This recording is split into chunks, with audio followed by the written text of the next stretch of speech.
All right, in Chapter 4, we're going to look how we design a lot of studies, how studies are set up, how we undertake the data collection in those studies. So just a couple terms, quite a few terms in these sections as we move forward. So the first one we'll talk about is a population. We've spoke about this before, but a population is really the entire group under study. Now, a population does not have to be a large number of people. It could be a smaller group, but it could be the entire group that we're looking at. It could be as small as students in this class. It could be as large as all high school students in America. It could be humans in the world. So just depending on what group you are interested in. The opposite of the population is, of course, the sample. So the sample is a portion of the entire group. Now, a big part of this section is going to be how samples are taken from a population, because there are lots of ways to pick a sample from the population. But the big thing why we want a sample is we collect data from that sample. So the actual data and numbers we work with typically are from the sample. So the big thing is that when we collect this sample to make the inference about the population, sometimes we use what is called a sample survey. So a sample survey is just a generic term for the fact that we're taking data from the sample to make inferences about the attributes of the population. So for example, if I say the sample mean of a group of 30 individuals is 22.3 years. Maybe this is how old people are at a certain job. So this is only information about those 30 people. That is 100% accurate. So what we're going to do is we're going to try to take this information and eventually we're going to try to infer and say, okay, what does the population mean look like for the N, which is the whole population? So that's kind of the idea in a sample survey. That's kind of the whole idea behind inferential statistics. Now, the biggest question we really have to take into consideration for sampling is we have to figure out is how can we get a sample that represents the population? If we have a sample, but it is not very representative of the population, any results we get from this sample survey are not going to be very valuable to us. So we have to figure out what is a good way we can pick a sample that represents the population. Now we're going to look at lots of ways that we sample, lots of ways we pick people and individuals to get data from the population. Some of these are good, some of these are not good, and we'll kind of talk about each one, whether they're good, whether they're bad. But I will tell you, none of them are perfect. You're never going to be 100% sure that the sample you take data from is representative of the population. We can just mitigate the factors that make bad samples and hopefully have a good one. So a couple ways that people will sample. One way is what's called a convenience sample. Now a convenience sample is simply you're going to sample whatever individuals are easiest to reach. Now an example of a convenience sample, I may want to know something about all high school students. Well, as a convenience, I may just ask the students that are in my class. But that is not a very good sample. That does not necessarily represent all high school students. All my students are in Ohio, in Delaware, at a certain high school. So that's not a great sample to take. A second kind of flawed sampling method is what's called voluntary response. Voluntary response is simply when individuals will have a choice whether they are going to join the sample or not. So if I send letters or surveys or things like that throughout the mail, and people have a choice whether to fill them out or throw them in the trash, that would be an idea of a voluntary response kind of survey.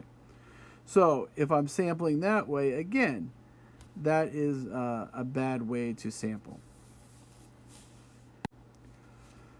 Now, both of these kind of sampling methods really suffer from a high level of bias. Bias is one of the big problems in statistical studies, the other one being variation, which we'll talk about in future chapters. But bias is when a study systematically favors some outcomes over others. So when basically one answer or one side of the argument may be favored, that is a bias. So, for example, if I were taking a voluntary response sample of the students in this class, and I asked something like, "Is Ohio a good place to live?" Well, if I'm asking people that live in Ohio, they will probably more likely say, "Yeah, it's a good place to live." Where if I had a more diverse sampling of individuals, it might not agree that way. It might be some yes, some no. But bias is when one outcome is definitely favored over the others. So both of these are pretty bad types of sampling methods. So what are some better sampling methods? What is our best sampling method? Well, the one we typically use and we consider the best is what's called simple random sampling. So simple random sampling is when a sample size n is considered random if it's selected by a method in which every group of n individuals has an equal chance of being selected. So let's just take a real simple example. Let's say I have a population of 4 people. And let's say I want to collect a sample of 2 individuals. So I want to have 2 people in my sample. Well, I want to do it so there's a sampling method. If it's truly random, then every group of 2 individuals has the same chance of being picked. So 1 and 2 could be picked, 3 and 4, 1 and 3, 1 and 4, or 3 and 2. Any of these groupings of individuals would have the same chance of being selected for our sample. I think we need 2, 4 as well. So if you can find a way where those are all equally likely to occur, then you have simple random sampling. Now, in general, this sometimes is done with, you've probably seen drawing names out of a hat or drawing deck of cards, and certain cards represent certain outcomes. All these are typical ways that simple random sampling are done. One of the best ways to do it is what is use random digits. And so we'll look at a random digits chart and see how we can use that in picking our simple random samples. So this is a random number table. So what this random number table does is it has lines. Now these lines are just arbitrary numbers that just basically says what line of the table you are. It doesn't start at 1, it starts at 101. And then these are just groups of random digits. They are chunked in groups of 5. That's just for convenience. Think of these as a big, long strand of number. Now, the big thing is every number has an equal chance. Every digit, 0 to 9, has equal chance for every spot.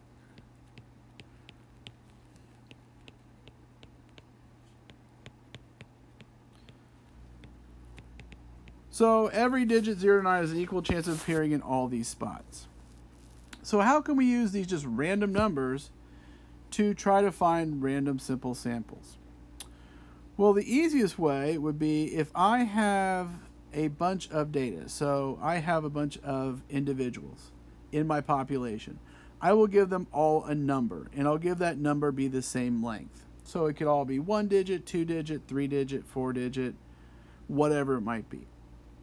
And then what I'm going to do is I'm going to get numbers from this table, and I'm going to make them match the elements in the class or in the data set.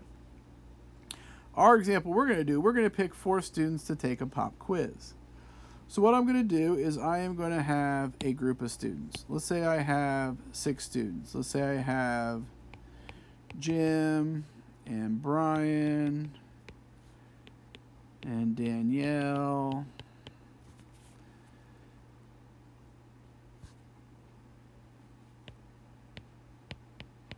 Matt, Tom, Greg, Sarah. That's enough. We'll say these 7 people. So I only want to pick 4 of these people to take the pop quiz. So what I'm going to do is I'm going to give them all a number. Now there's only 7, so I can just give them all one number. If I had more than 10, I would have to give them 2-digit numbers. Now, these are just random names, so I just gave them random numbers in front of their names. And you don't have to start with 1. You could have started with 9 and went backwards. You could have started with 3 and went from there. So now I'm going to pick a line in this table. I'm just going to pick an arbitrary line. I'm going to pick line 120. So when I look at line 120, I'm going to look what are the first random numbers that are in that line. Well, I see a 3, a 5, and then a 4, and then I see a 7. Now, none of those are repeated, so those are just going to be the individuals that are in my sample.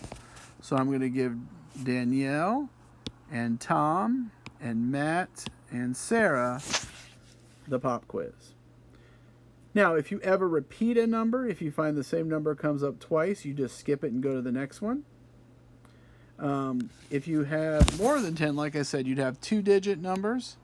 So in that case, if you have 2-digit numbers, and we'll have one on the next example, you just take them in groups like this. So that would be a 36 instead of a 3 and a 6.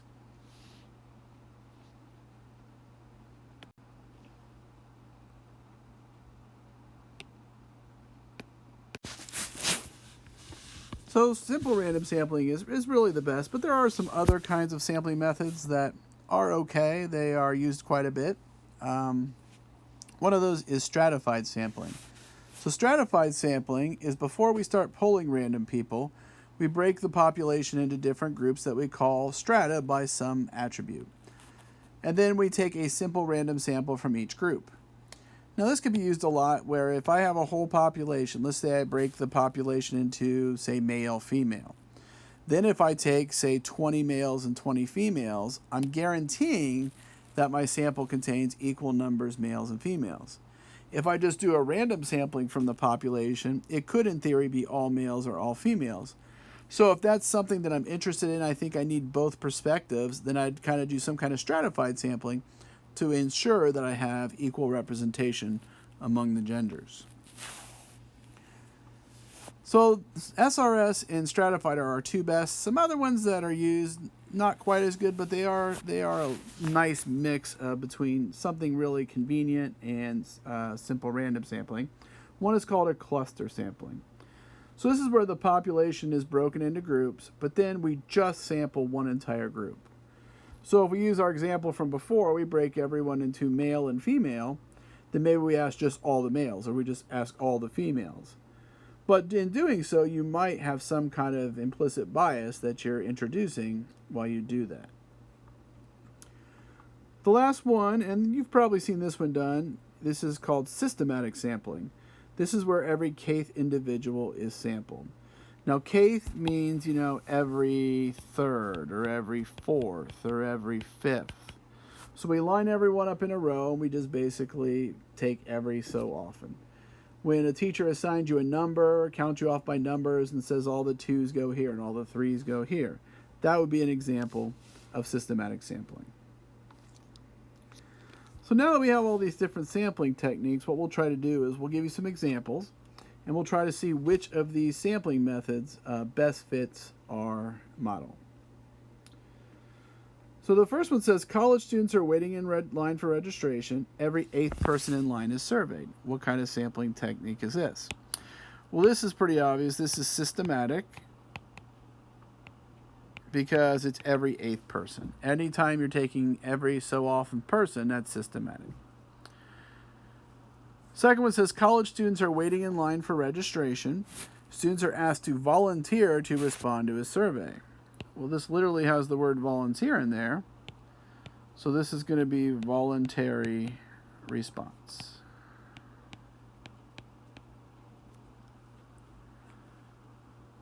Next, in a large high school, students from every homeroom are randomly selected to participate in a survey. Big word here is randomly. And it also says every homeroom. So the only way that we would guarantee that we got students from every homeroom randomly selected for this is if we did a stratified sample.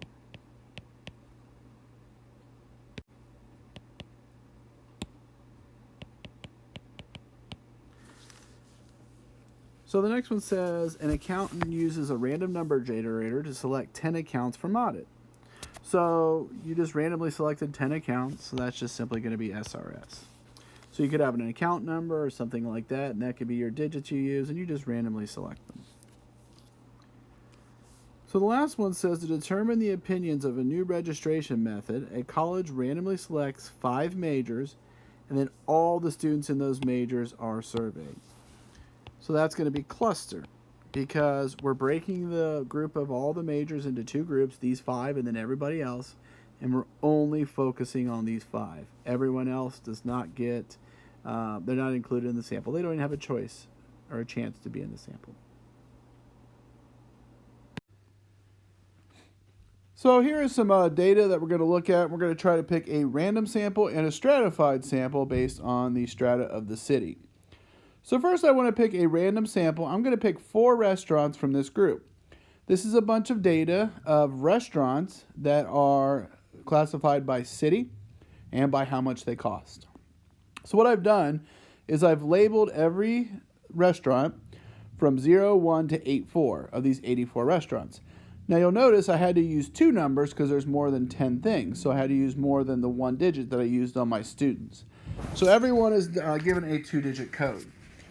So if I'm doing a simple random sample, the first thing I'm going to do is I'm going to pick 4 random numbers from my chart.